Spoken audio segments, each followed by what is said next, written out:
Nigeria Info.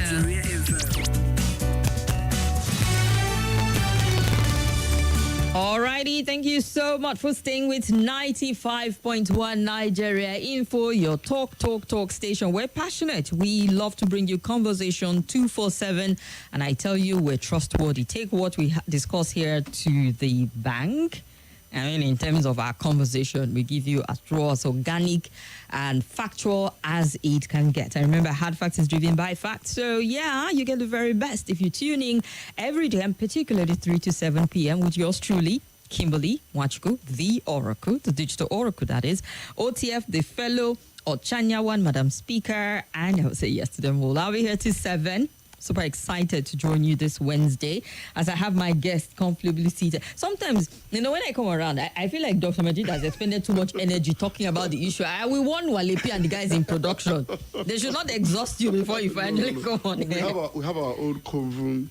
Exactly, because I come around and then you're the production, so you people are like, you just like the entire class, they're just listening to you, just absorbing everything that you're saying. You're welcome, sir. Thank you very much, Oracle. It's a pleasure to be here. Delighted to have you join us. Yeah. So before we get into looking at more of our stories, let's quickly get your thought on the cybersecurity levy business, because Nigerians are already counting the number of deductions they get on every single transaction. And to throw in a 0.5% on our transaction again just sounds like the billing is coming too much from the banks and the government. You're taking too much off of me at this point in time, because there's already the SMS charge. There's this, even to send me a birthday greeting, I'm suspicious if they don't deduct from me. So the levy is coming in, although there are pockets of exemption spelled out, like when I transfer to my account, intra or interbank, pensions, salaries, and a few other exemptions. But it just means on the average, the transactions that are made, we're going to get extra charges on them at this point in time when Nigerians just feel like, oh no, so much is going on. Your quick thought on it though, because it's about cybersecurity. It's not going to the bank, it's going to the NSA office. And the NSA office needs some level of funding, apparently. So they're not doing it through company income tax, because companies are overburdened right now. If you go and say tax from income of company, they will tell you the plenty things they pay there. So they're coming to our individual transactions for this one. Okay, first and foremost, any levy, any tax, or fees, any fees that is chargeable on any form of transaction that Nigerians embark on now is what it is. It is insensitive, it's unnecessary, and I think should be reversed almost immediately it was pronounced, including this particular one. And what makes this very ridiculous is that you are going to charge citizens 0.5% levy, right? Yeah. On transactions, to, so to say, protect or secure the cyberspace against cybercrime and cyber attacks. And they're going to domicile that fund in the Office of National Security Advisor. Now, that's what makes it even more ridiculous. You know why? Oh, why? First, the nature of what you call the National Security Advisor should not be exposed in terms of revenue and expenditure stream. Okay. So when you tell the whole world they are charging these fees to domicile the National Security Advisor, the purpose of what you want to do is already defeated from a strategic point of view. That's on one hand. Secondly, citizens should not be charged to secure the cyberspace because, one, that is a core responsibility of the banks in question to secure their facilities, secure the ecosystem, and for government to support them in that regard, using every infrastructure available to it. And that should be funded by government as part of its responsibilities of national security. So if I'm to pay for the security of my own little cyberspace, then why are you a government in the first place? And let me tell you this, banks... But is government not about the people, collective? That is why you need to give back to me. You've been taking and my blood is almost sucked dry. And let me tell you this, banks annually spend billions of naira to beef up the cybersecurity of their softwares and their general online banking system. Billions of naira. They're already doing that. But of course, some of these criminals are sometimes a step ahead of, So it's something that the world is battling with. So as long as there is no guarantee, for instance, that upon payment of the 0.5% levy on every transaction I make, that's going to put an end. It's going to be like the silver bullet that put an end to all forms of cyber crimes and malfeasant activities. So what if I pay this money and the thing continues? So what indemnity am I going to actually enjoy from the Office of National Security Advisor to say, okay, what would that 0.5% deduction from my transactions do for me in lieu of the fact that in spite of paying this money, I was hit by some guys pressing some button somewhere and hacked into my account. What is going to be any form of benefit by way of, shared liability between citizens and the Office of National Security Advisor? So I think, generally speaking, any form of levy, anything at all about paying, one additional pain to citizens, should be jettisoned at this point. And the government should be careful not to push citizens to the wall. They're already at the wall. Any more push, they will have to either bust through the wall or probably turn around to ask. But you know what, Dr. Majeed? People have gone back to the campaign era when President Tinubu was campaigning and was talking about generating income for the country and shoring up our reserve. And he was hammering on taxes, expanding the tax bracket, and those who have not been paying taxes, that we must tax the people and all of that. So apparently, this is quite in line with his renewed hope agenda. It's not two-faced. It is what he's been saying, that apparently we were sucked into the politics of things and really didn't pay attention. No doubt about the fact that if you follow the trajectory of President Ahmed Bola Tinubu when he was governor, there has always been an overemphasis on internally generated revenue. As a matter of fact, I think it was Lagos State that brought up that concept of taking pride in how much you generate internally as revenue from taxes, levies, and all forms of charges on citizens. And I've always, consistently too, debunked that notion, that concept of internally generated revenue as a source of building the wealth of a nation or growing its revenue. I've always debunked that. You can't grow the wealth of a nation through internally generated revenue. It's a fallacy. You can only grow revenue in real terms through externally generated revenue, through trade and overseas investments. I've always consistently made this point. And truly, you're right, Nigerians didn't pay attention enough to some of these campaign promises that we have made that this government seems to be implementing incrementally. And so we need to understand as a people that you cannot continue along this path.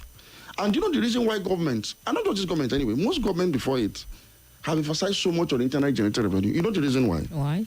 Because there is economic productive paralysis in government because of one philosophy, one orthodoxy. Again, that states that government has no business in the means of production. And when a man is idle, when a man is lazy, when a man is incompetent, when a man does not do anything for a living, how would such a man survive? He will do either or all of the following. He will borrow. He will steal. He will extort. He will obtain under false pretense. So if you look at either or all of the following things I've enumerated, you can actually see that present in every aspect of government, so-called drive towards internally generated revenue. So what essentially it is our government is borrowing. If they're not borrowing, they're increasing taxes. It's not increasing taxes, they're introducing new ones. It's just because binary, nothing else aside. Bringing in money. And I've said, any country you've seen today that is prosperous didn't become prosperous through taxation. Not even the UK. They became prosperous because they have massive investment overseas that is powered by the state, which brings revenue straight into the coffers of the state. You recall on this program we talked about Qatar. When our president went to Qatar, and I said, Qatar is a state-controlled capitalist economy. And so they have Qatar Gas and so many other state-owned enterprises that are operating globally, that are making massive exports. That was where Qatar was able to get over $500 billion as an investment fund that they now further invest in other sectors of the economies of thriving parts of the world where you have real economic activities. And so all of those revenues coming in from this investment is what has enabled Qatar to be wealthy and for the citizens to have adequate welfare and security. But in the case of Nigeria, across the 36 states of the Federation and the central government, not a single viable enterprise has been undertaken probably the last 24 years. So Nigeria will continue to exact levies and taxes of this nature on citizens. Why the real revenue government keeps shrinking? Because you cannot tax a dead man. So a time will come that people can no longer transact because of overburden of tax. And so government revenue in reality will shrink. And that has happened to Lagos, where President Tinubu head sway. Lagos today is the most indebted state in the country. Lagos revenue, generated revenue, has actually depreciated in real term. Oh, okay. Because the economy generally is down. Yeah. The currency is devalued. So the trillions you are generating today are not worth as much as the billions you generated, say, 10, 15 years ago. So Lagos today is borrowing, for example, to support its budget. It has deficit of infrastructure up to probably 70% of the land mass of Lagos. So that model didn't work in Lagos. And I keep telling people that it didn't work in Lagos, it can work in Nigeria. We need a rethinking of our political economic philosophy going forward. Otherwise, after this cyberspace levy, they will soon introduce one on the air you are breathing. And maybe the air you are excelling. I mean, we have the Presidential Committee on Fiscal Policy and Tax Reform say there's a need to increase value-added tax on its own. So it's already an idea that is being thrown out for us to chew on and then see how we can swallow it before they will go ahead with it. Taiwo Oyedele, chairman of the committee, spoke on Monday while discussing the VAT revenue sharing formula, how it will be reviewed, and he spoke at a policy exposure and impact assessment session organized by the committee. Right now, our VAT is 7.5%. He said the committee has proposed reviewing state and local government VAT revenue to 90%. And according to Section 40 of VAT Act, the federal government get 15% of the tax revenue, state get 50%, local government share the balance of 35%. However, Oyedele said the committee is recommending reducing the federal government share from 15% to 10% to allow for more states to have, and proposing that the federal government portion should be reduced from 15% to 10%, state portion should be increased, but they would share 90% with local government, and said the committee proposed adjusting the sharing formula of VAT because it is a tax of the state, and added that the burden of VAT should be on the ultimate consumers there. The Nigeria economy is more 50% in service, and if it's just stopped at that, many states will be broke because VAT collection will go down by more than 50% and it won't fly. So they need to adjust upward and would ensure that it doesn't affect businesses. He didn't put any particular figure in the adjustment upward also, but it's something to just start the conversation rolling and see how we can generate more. Making also it attractive by saying yes, we're going to now give more the tax revenue to state and local government, so that governors will support it eagerly. As a matter of fact, this is buried in, is sandwiched in between. So this other one looks very attractive. I mean, yeah. A lot of people have actually argued that tax, VAT, for example, should be retained almost entirely at the state level where they are generated, which I also support. However, like you rightly pointed out, they have embedded the imminent increase in the margin of VAT itself for probably, I think it's 15% now. It's 15% at this moment. I think, is this 15%? Yes, for federal government. Is it? I've forgotten the percentage. Is it 7.5 or 15? I've forgotten it. Oh, 7.5 for value-added tax. So I'm sure they've been targeting 15% for a long time. So maybe they are looking at either 10 or 15% or 12.5, as the case may be. And they will tell you that all over the world, some countries charge more in value tax than Nigeria is charging, forgetting that Nigerians are already paying too much of taxes and levies. Anybody that tells you that Nigerians don't pay tax don't know what they're talking about. Nigerians pay taxes ranging from pay to company income tax. Company income tax in Nigeria is about 30%. It's one of the highest in Sub-Saharan Africa. And you pay all sorts of local government fees, fines, a lot of. In short, some you don't even know where some are coming from, where some are going. So Nigerians are already overtaxed. Anybody that tells you they are not paying enough tax is not just being honest. So let no Nigerian deceive himself by thinking that anybody is dodging tax. Look, your big men pay tax heavily because their companies pay as high as 30% company income tax every year. And then their staffs pay payee. And so many other deductions for third fund, for energy, what do you call petroleum tax. Education fund, education tax also embedded in it. That is why businesses are not able to compete globally from Nigeria. So in other climes, tax holidays, in fact, long, how do you call it? Long tax breaks are given generously to businesses. If our government give financing to businesses at almost next to nothing interest rate, all because what the government wants is for business to thrive, export, get revenue, and then want to now tax that revenue at the end, not from the beginning. So it also advocates these companies to do, as is the case in Nigeria.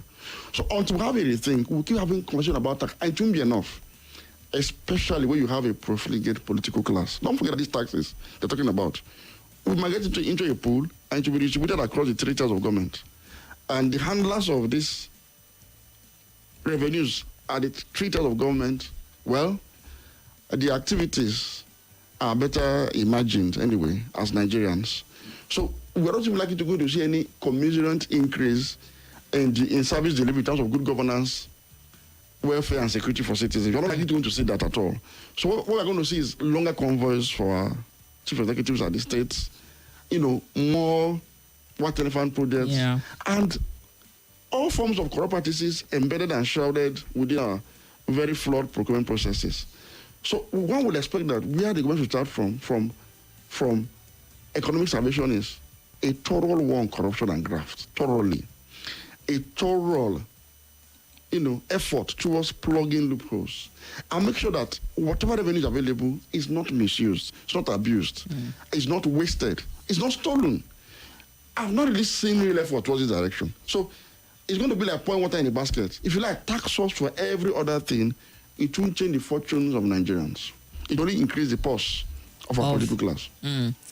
Well, from some senior advocate to the presidential candidate of the Labour Party, they say this is just going to pauperize Nigerians, agreeing with what you have said also in the studio. So we'll get to see how this pans out. And perhaps in the next few days, we might get to see cybersecurity related reports coming out, like police arrest 20 for hacking Facebook page, even though they've been arrested before. EFCC is going after internet fraudster. So something to justify the need for Nigerians to pitch in when it comes to, honestly, cybersecurity. These are statutory responsibilities of government. Like you said, yeah. And for banks specifically, again, I know for a fact that banks spend enormous amounts of money every now and then to upgrade their cybersecurity infrastructure. And so all that the government needs to do is to support with what they have to support them. They're already doing their job. And it's the responsibility of the banks essentially to work on the security architecture of the banking and finance, ecosystem. But government has a responsibility to come in through, various interventions. But to now tax us openly and tell us that domiciling 40% of the money in the NSA's office to fight is like an open strategy, is a naked strategy that will have no effect, even if it was well intended. And so government should stop taking Nigerians for a ride.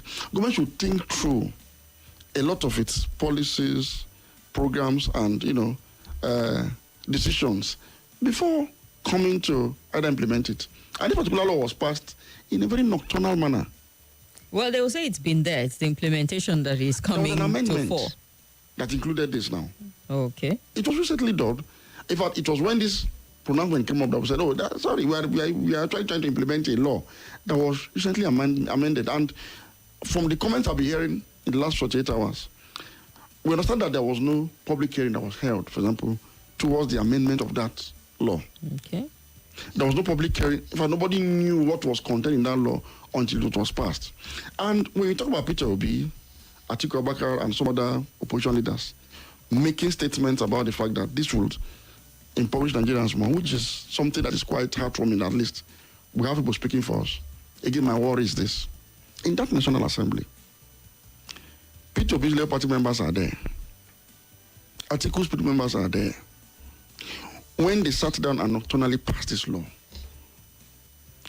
something has to be done. Passed or amended? Amended, because rather. It's been there. But the thing is, when you amend the law and pass it, okay, well, it's as good as being. Because this is the one that really bothers us. This aspect that you have amended.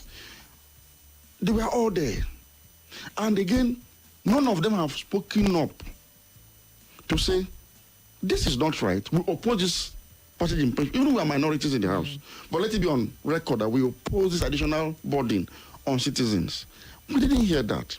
And so the leaders of the opposition in Nigeria must look in what is their political party so that they can have a synchronized approach to effective opposition. So, for example, now that P2B is speaking, want to select party members in the National Assembly, coming up that is okay, maybe we didn't take note of this, we didn't realize that this was the situation. Okay, we are now calling for a repeal of that section to make sure that this does not add additional burden to us. We want to see the same thing by PDP members. Because they cannot just go there and band themselves with the ruling party and continue to take us for a ride. It is not right, it is not fair. And it is high time that Nigeria began to call out these members of the National Assembly that have sold the people's right and welfare out for whatever reason. We need to call them out so that next time that Nigerians make this effort to elect people based on altruistic reasons, they will take a cue, they will learn from the fact that those that went before us, that Nigerians sacrificed to vote into these positions, when they betrayed us, when they betrayed the people's mandate, when they betrayed the people's effort at genuine change, they were punished accordingly. They were called out. That was almost a check on the next set of elections that were going to elect. Because we're still a democracy. Yeah. In the next 3 years, by 2024, we'll be going out again to vote in new people. So that people don't continue to take us for a ride over and over until the point where democracy becomes hopeless. My fear is democracy will not just fail because APC and PDP didn't do well in the previous 16 years and in the next 16 years. Democracy will fail as well because of the failure of opposition, especially when Nigerians troop out in the manner they did in 2023 to brave all the odds. I mean, for me, I had a conversation with somebody and we're discussing the phenomenal impact that P2B and the Obidemi had in the last election. It's like we are reviewing it and we are like, that was the first time in the history of Nigeria that we are seeing a completely out of the establishment kind of political movement that caused this level of upheaval. Because in 2015, when Buhari was contesting and when he defeated the incumbent, he had support of a faction of the establishment. He had governors, he had legislators, he had former presidents, had heavy politicians like Asiwaju, Amici and others. Obi had no governor, no legislator. I mean, there was nobody of note in the rank and file of obedience. He had Obasanjo. Obasanjo came in towards the end. I'm saying this was a truly pan-Nigerian movement that cut across all ethnic groups, religious divides, that was youth-driven. And they took Abuja. We had a sitting president in Abuja that was of the APC stock. We had a sitting senator in Abuja that was PDP, very influential one. This movement took Abuja, took Lagos. As at the time that Obedient or P2B won Lagos, Gbajabi Amila was Speaker of the House of Reps from Lagos. Sanwo-Olu was the sitting governor from Lagos, the same party. Tinubu himself, the leader of the APC and the candidate, who was from Lagos, was in that same Lagos. And a party called Obedient Movement defeated them in Lagos.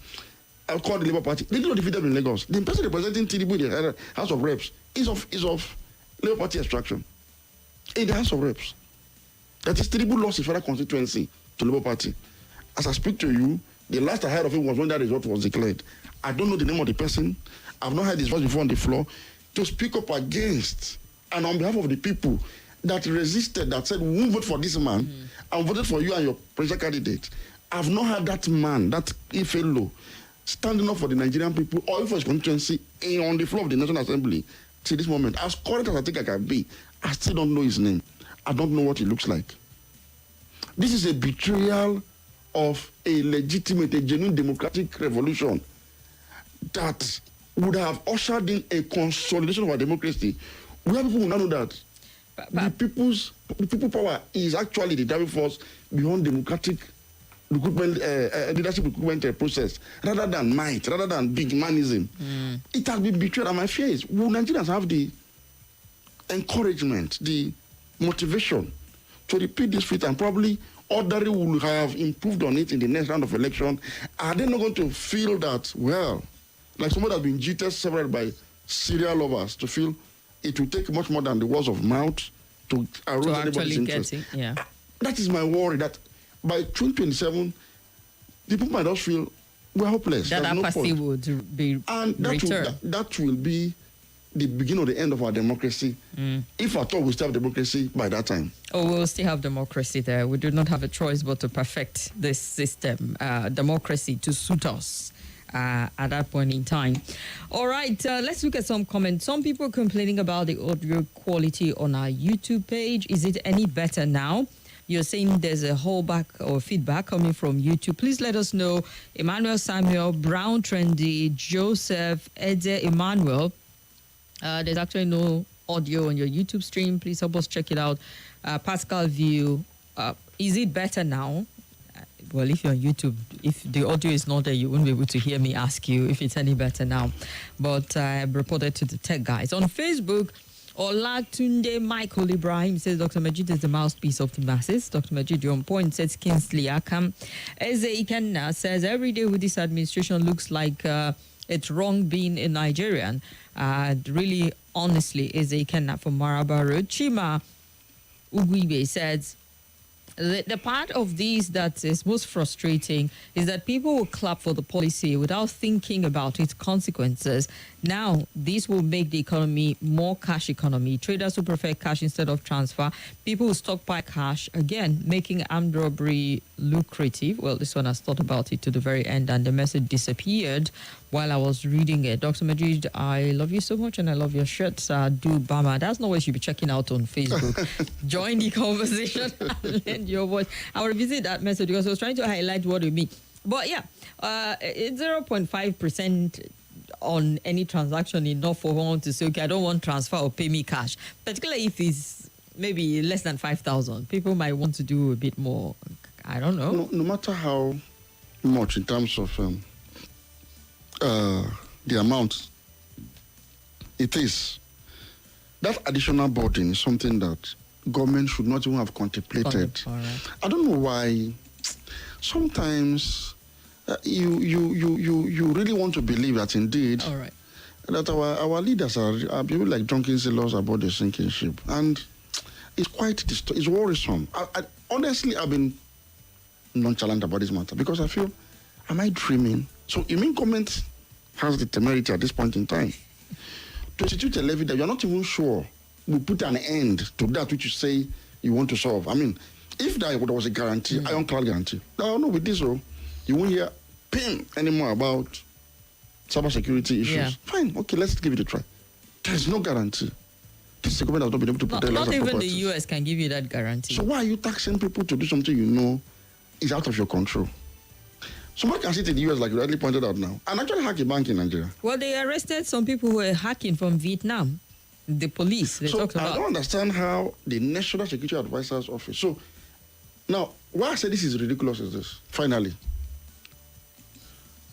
God forbid, if this trend continues, wouldn't that put the office, the revered, the exalted office of National Security Advisor under serious ridicule?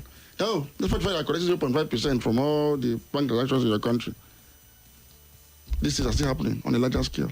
Would that not kind of render or expose that office as one that is inefficient? Beyond the fact that the incompetent? Binance official escaped from right under their nose. I mean, in addition to that, so I'm saying, wouldn't that now put a serious question mark on that? And Nigerians that I know, for a long time, we don't really comment so much on National Security Advisor's Office. We feel since it's called National Security Advisor's Office, we give them some level of respite. Nigerians will now start asking questions. If anybody's wondering and just goes missing, they start calling National Security Advisor to say, "Oh, how far?" Wouldn't that bring that office to disrepute, predictably so? So why do you want to do everything possible to bring ruination to most of our rival institutions because of misplaced priority policy decisions? All right. Let's look at two more comments and take two calls and get to the next story as we head to Rivers State to understanding what the politics of the state is looking like. Charles said, Professor Majeed, that I came to Wednesday class today with my class admit card for him to sign. Insightful analysis he made there on the cybersecurity levy. It's always a delight to listen to you, Majeed, every Wednesday, says Charles. And Odetoni says, block all the leakages, curb the monster of corruption, provide 2-4 hours electricity, fix the refineries, build new ones. Enough revenue will be generated to solve our problems. Government should stop the cybersecurity levy to save the already overburdening and suffocating citizens from more hardship. God bless Nigeria. Good afternoon to our guests. Nigeria government should stop all these anti-people policies. With what is going on in Nigeria today, they should please have mercy on the common masses. And on Obi condemning government policy, I believe he's only playing politics. He was once in government, and what was his contribution to better the life of the people he led? Oludade Abiodun, I'm sure if he was here, he would tell you, go and verify. Your guest, Dr. Majeed, always speaks of an ideal situation which doesn't address our reality. We have the lowest tax to GDP in the world, just 3.6%. We have had limited government, but this is too low for Nigeria. Caller from Cuba thinks we can actually do better. When people talk about tax to GDP, I wonder what they're talking about. What is GDP? What is GDP in real terms? If we even look at our GDP per capita. So forgot what are you talking about GDP, the tax to GDP? I pay payee for my salary. I don't mean by GDP. By GDP, the company I work for, the company I own, pay 30% company income tax, one of the highest in the world. In the US, they get tax cuts at every opportunity. They get almost interest-free loans. They have all the incentive. It's like there is an overdrive to make sure that companies have low production costs for the purpose of export competitiveness. What are we talking about tax to GDP? How does that relate to our reality? That's why we started talking about debt to GDP. And we were borrowed, and forgot that it was revenue that is important, not so-called GDP. So what is this GDP and tax that we always parrot? What is it? In other countries where they have higher tax to GDP ratio, go and check the GNP per capita of each citizen. Meaning their tax revenues are quite within the affordability ratio of all citizens. And adequate services in terms of free, if not subsidized, public healthcare, public school system, public transportation system, public housing, just name it, are available, are abundant. Which of those are being enjoyed in Nigeria that you're trying to import a formula of tax to GDP ratio to justify increment in taxes in Nigeria? Can you tell me? Ludadi, we're waiting for your feedback. If the government is serious about making real revenue, they should look in the direction of those who've looted the national treasury. The purported EFCC list of corrupt persons is a clear revenue source. Nothing collected from the very poor who are trying to breathe will save us from any economic bondage, says OGB. Chima from Apo says government should attract direct foreign investment by creating favorable environment for them to operate. She should as well intensify efforts on production and export in this area. She has competitive or comparative advantage over other nations. These will boost the economy. Multiple taxation will make the masses poorer, Chima wrote. Let's hear this caller. Hello. Hello, good afternoon, Dr. Majeed. Good afternoon, sir. And good afternoon, the team, the Oracle. My name is Sabasi. Go ahead. Honestly, always appreciating Dr. Majeed every day, every Wednesday. And what he says, most especially about the opposition, we don't have opposition. The time we have opposition, it was 20 when before Buhari came into power. I remember the life of Lai Mohammed and others. But since this APD came into, and in fact, we don't even have the National Assembly. They are there for their own solutions. They say, we are the obedient. We are at the Labour Party. We are at the PDP. It seems to me like we don't have any opposition. The only time we have opposition is during the time of Bukola Saraki when he was the Senate President. But come to this Senate President and this President Assembly, I'm telling you, whatever they decide, it goes. And nobody will come out. We are the Igbo society. They come with subsidy, is gone. We talk, and we later forget. They now come with electricity tariff, is gone. Now it's another one. Now that cybersecurity and so on and so forth. Another one will come. Even the oxygen will bring, we will pay for it. That the Indians come to suffocate us with a lot of taxes. And we have been paying systems without even seeing the benefit. Where are the money gathered and this subsidy is gone? Just the electricity tariff, where are the money is gathered? All right. This lady that have been imposed on Nigerians. All right. Thank you very much. Hello. Hello. Welcome to the show. What's your name? Good afternoon, Sister Kim. It's Chuck. Go ahead, sir. Dr. Majeed, good afternoon. Good afternoon, sir. Sister Kim, just take this little scenario. I run a small business and I buy water every day. All this marijuana people that buy water every day to sustain the business. I have a generator of 20 kVA generator that I buy gas of about 900,000 naira within 2 months. Then I generate light by solar. Then I repay my own. I pay for security to secure me when the business gets in the evening. And I still pay with the company I work for. I pay personal income tax in where my business is situated. I also pay company income tax to FIRS, and I still provide all these things for myself. So why should I be happy whenever they increase tax? Nigerians are being, in fact, they are being suffocating us in every angle. There is nothing that the tax is doing for me. If they are providing all these things, see, paying tax will be a thing of joy. People will want to go and pay tax. Paying tax will be a thing of joy. But you pay all these things, see, all those things that government is supposed to provide for you, you still provide it for yourself. So all right. Why should I be happy whenever they increase tax? All right, sir. I mean, Nigeria, God help. All right, thank you very much. Let's head to Rivers State as a lot of interesting drama. Well, maybe not so openly dramatic, though. But, you know, when the update came that the governor was withholding monthly statutory allocation to local government chairman, you say, okay, well, isn't it something that all governors do? Yesterday was also in the news where it was addressing the National Assembly. There's no the State Assembly, none without me, and all of that. And it got a lot of people still talking as to what really is going on if the two warring parties have really not settled and allowed governance kick in properly. Governor Fubara of Rivers State on Monday declared that there is no house of assembly in the state, a statement that suggests the collapse of the peace deal brokered by President Bola Ahmed Tinubu. Let me say it here, the group of men who claim that they're assembly members, that they are not existing. I want it to be on record, Mr. Fubara told a visiting delegation from Bayelsa State led by former Governor Seriake Dixon. The delegation, which includes political and traditional rulers from Bayelsa State, paid Fubara a courtesy visit at Government House in Port Harcourt. And he had so much to say. The oil-rich Bayelsa State was carved out from Old River State in 1996. Rivers has been immersed in political crisis since October last year after some lawmakers backed by the immediate past governor of the state, Nyesom Wike, attempted to impeach Mr. Fubara.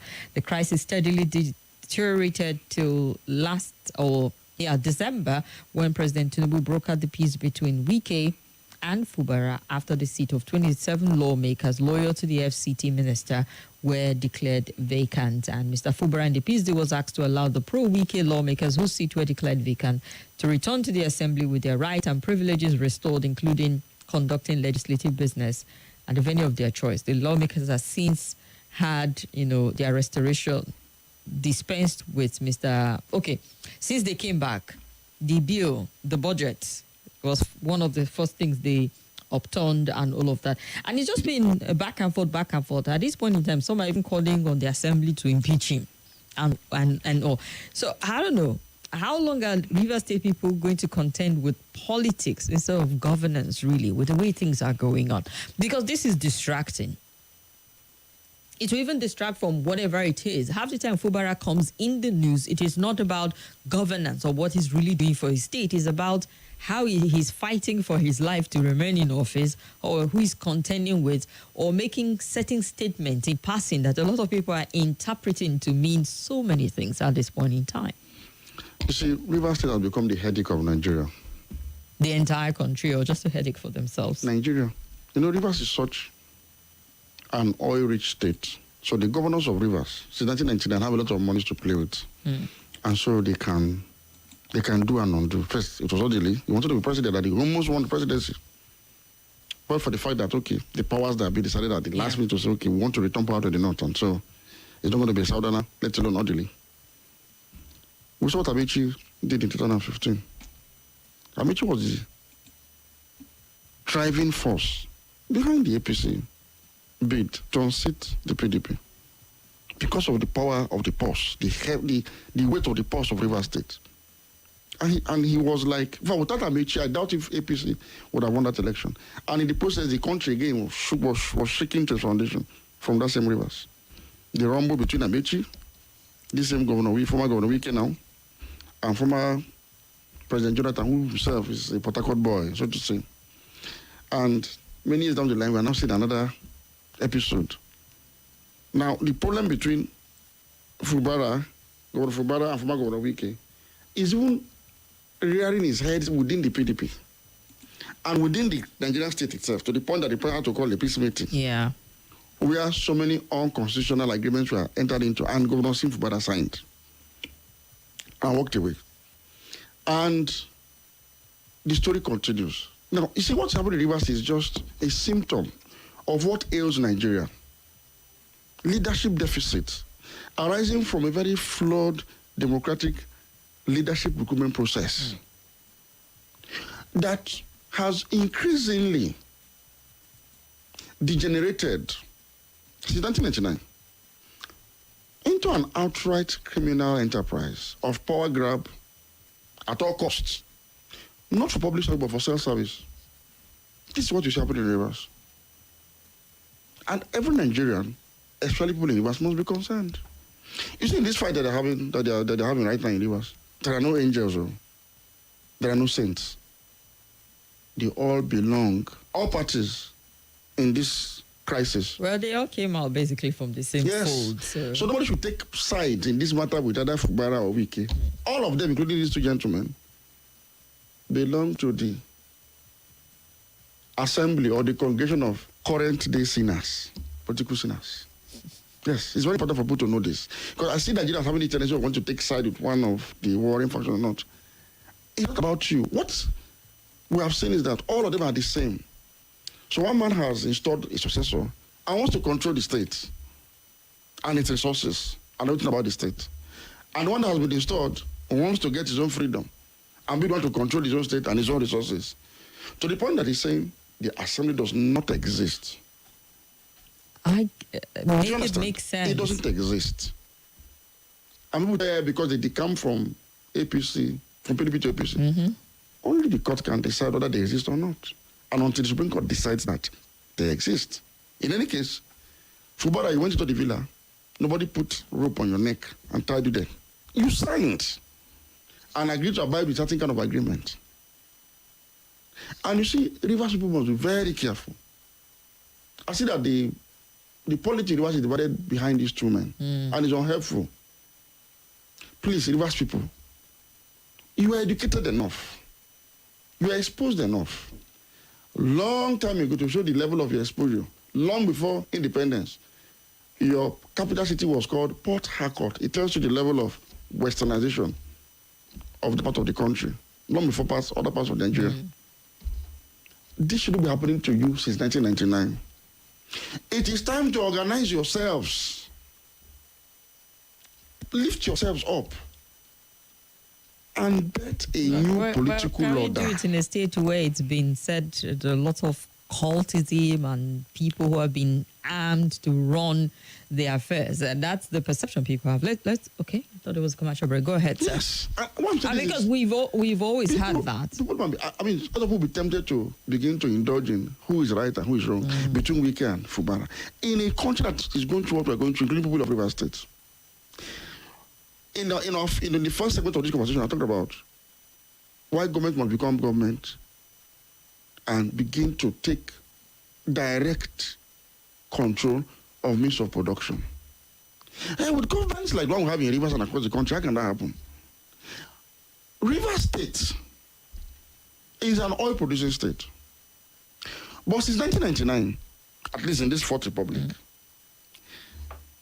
not one oil refinery, either mini, mega, modular, and call it anyone, what I want to call it. Not one infrastructure has been put in place by successive state governments to tap into their natural resources for the purpose of wealth creation. It has not happened. It is still not happened up to now. Not one. What we hear is humongous projects and Kurwa projects that are clearly overpriced in a manner that clearly indicates state capture. And my worry is the people of us are divided behind these people. Some are pro-Wike, some are pro-Fubara. As if that is the solution. As if Wike is a solution to Fubara's problem and Fubara is a solution to Wike's problem. Both of them are problems. They belong to the same circle of people that have kept that state underdeveloped. So how to fix the problem? It boils down to the people. Wake up. But what can they really do at this They point can in do a time, lot. Dr. Majeed? They can do. We need to shake them off from this lethargy. Because to call for the impeachment of No, Fubara would give no, it's this not a solution. impression that you're a wicked It's not a cat. solution. Rivers people, wake up. Wake up from your slumber. Wake up from your ethnic affiliation. I see the attempt to throw in ethnic equation into the matter. So you see just from Bayelsa. We can't avoid that in Nigeria. So that dimension that is always the comes problem in. we'll be having. That's why Nigeria will continue to remain at the bottom of the pyramid of human development, where life is nasty, brutish, and short, as it is in rivers and across the country. I'm saying, wake up from this tribal and religious bigotry nonsense. All of us, wake up. Look at yourselves and say, we need to organize ourselves around another political party to elect a sanitized, a normal, a human political leadership in 2027 here. Is a challenge to Rivers people. You can't be educated. You can't have all the who's who in Nigeria. And you are this politically backward to be divided behind Ifubara and the Wike over who controls the resources of the state. No development. Something is wrong fundamentally with us. And sometimes we need to throw this back to the people. You're not helping yourselves. I'm saying this because all sentiment I've seen is behind these two people. Nobody's thinking out of the box in this situation. To say that nobody's innocent in this matter. Nobody's a saint. Nobody's an angel. Though. They are all the same. The lesser evil would seem like the one who is democratically elected and should be given the reign of... Wike at the time was a lesser evil to Amechi. It happened in this. We saw it. We didn't see it. And those people rallied around Wike. It happened. Now, the same mistake is happening. I'm not saying impeach Fubara. I'm not saying abuse Wike. You don't need to do that. Think and say, how long will we continue like this? For how long? I keep making the analogy of the animal kingdom, the jungle. They sit on all the world's wealth now. But they cannot harness it because they're constantly warring.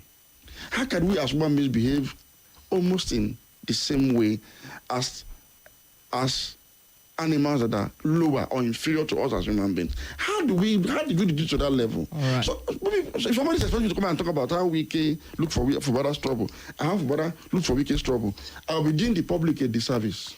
All right, then. We'll go on a very quick break, Dr. Majeed, for the news at the top of the hour. And when we return, we'll take more phone calls, more comments, and more contributions. Please stay with us. Hello, my name is Kimberly. I'm the host of Hard Facts, and I bring you the biggest stories driving conversation every weekday here on 95.1 Nigeria Info Hard Fact Show. I love to get your opinion and conjectures, but the facts you cannot dispute here on Hard Facts. Join me and let's talk. This is Nigeria Info.